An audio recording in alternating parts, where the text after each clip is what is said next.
जी, मिलन, मुझे ये आवाज आ रही है आपकी। ट्रेंड लगातार वही है मिलन।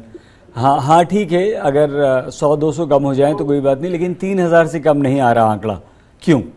नहीं आ रहा या देखिए इस वक्त जो स्थिति है कोरोना की, वो अब जैसे हम प्रिडिक्ट कर रहे थे पहले से, वो वैसे ही चलती जा रही है।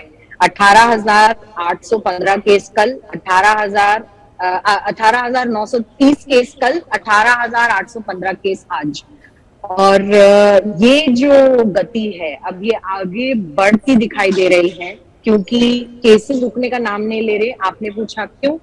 क्योंकि अब WHO तक ने घोषित कर दिया है कि भारत के 13 ऐसे राज्य हैं जहां पर BA.2.75 की पुष्टि हुई है और दिखाई दे रहा है ये वेरिएंट, क्योंकि ये जो जीनोमिक सीक्वेंस सैंपल्स हैं वो अंतरराष्ट्रीय स्तर पर जिजेट यानी कि GISAID एक कोलिजन है बहुत सारी नेशंस का, जहां पर जीनोमिक सीक्वेंस सैंपल सबमिट होते हैं, वहां पर दे दिए गए हैं। WHO ने घोषित कर दिया है। भारत सरकार ने अभी तक औपचारिक तरीके से घोषित नहीं किया है कि भारत में BA.2.75 फैल रहा है।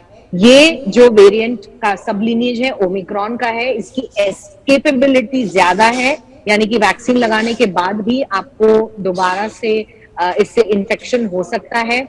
अगर वैक्सीन लगाए कुछ वक्त हो गया है तो भी इससे आप इन्फेक्ट हो सकते हैं। इम्यून एस्केपेबिलिटी है इस नए वेरिएंट में, जहां पे साइंटिफिक लैंग्वेज में कहें तो जिस रिसेप्टर बाइंडर में हम देखते हैं कि एक स्पाइक होता है और वो जो एरिया है वहां पर वैक्सीन काम नहीं कर रही है। इसका मतलब यही है कि इससे इन्फेक्शंस बढ़ेंगे, लोगों में केसेस जी। बढ़ेंगे और लोगों में केसेस बढ़ भी रहे हैं। सही। तो ऐसे में हेल्थ मिनिस्ट्री की रोज मीटिंग्स हो रही हैं, आप उनसे कांटेक्ट में भी हैं, वो आपको ब्रीफ भी कर रहे हैं, और रोज हर सुबह 8 बजे एक हेल्थ बुलेटिन कोरोना स्पेशल भी रिलीज कर रहे हैं। क्या कह रहे हैं वो लोग?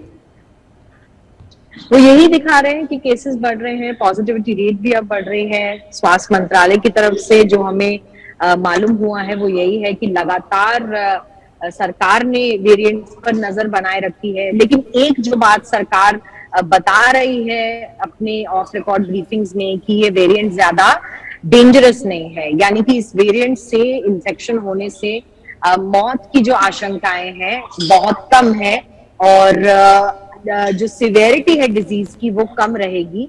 और इसी के कारण शायद भारत में लोग अभी इस वेरिएंट को लेकर इतने अलर्ट नहीं है, इतने डरे नहीं है, और इसलिए आप देख रहे हैं कि केसेस लगातार बढ़ रहे हैं। सही मिलन, अब केसेस जो लगातार बढ़ रहे हैं, क्या वो समय आ गया है जब सरकार की तरफ से सख्त कदम उठाए जाएं?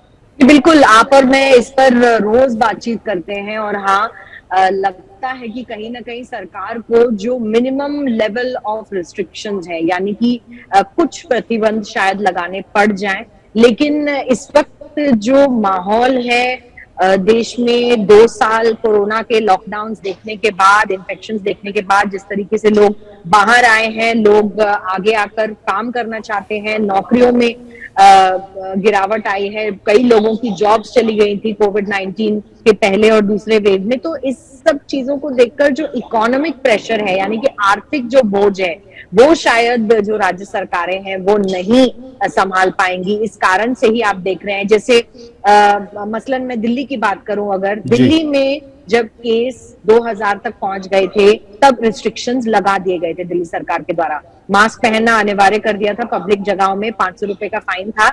अब आप देख रहे हैं कि दिल्ली में केस घट गए हैं, लगातार मतलब केसेस गिरे हैं दिल्ली में, तो यहां पर अब चिंताजनक स्थिति कम है। तो इसका मतलब प्रतिबंध हटाए जा सकते हैं। वो ऐसी जो स्ट्रैटेजी है वो राज्यों को अपनानी पड़ेगी। जैसे केस बढ़े आप रिस्ट्रिक्शंस लगाएं, रिस्ट्रिक्शंस लगाने के बाद जब केसेस कम होते हैं तो रिलैक्सेशन दी जा सकती है, जैसा दिल्ली सरकार ने किया है।